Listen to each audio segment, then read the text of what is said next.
আসসালামু আলাইকুম, কেমন আছেন সবাই? আশা করি সবাই ভালো আছেন। এই তো গরুর মাংস একদম মাখা মাখা ঝোল ঝোল করেছি।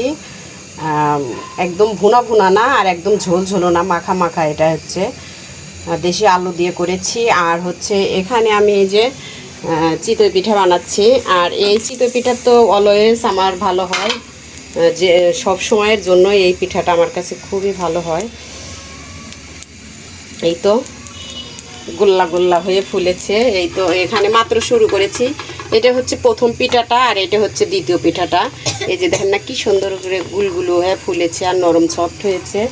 আর এটা হচ্ছে 3 নাম্বার পিঠা। তো আমার স্বামী খেতে চেয়েছে, স্বামী বলে কথা। প্রচণ্ড গরম, গরমের মধ্যেও আমি চুলার পাড়ে এসেছি এই পিঠা ভাজতে।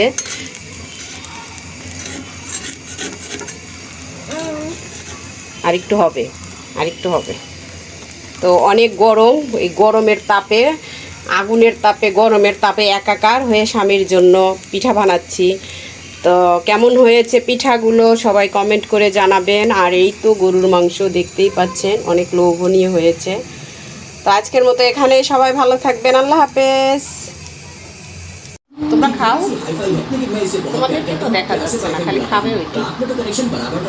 খাতের মধ্যে কি নিচ্ছে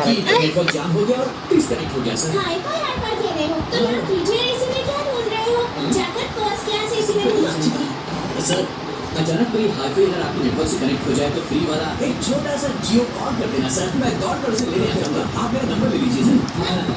420 यही है ना तुम्हारा नंबर? मेरा नंबर कैसे पता है? अरे बाबा, सब लोग तुम्हारे नंबर के बारे में ट्रेन में बातें कर रहे थे। सर मुझे कॉल कर देना, मैं चलता हूँ। सुन पहले मेरा एक सजेशन सुनकर जाओ।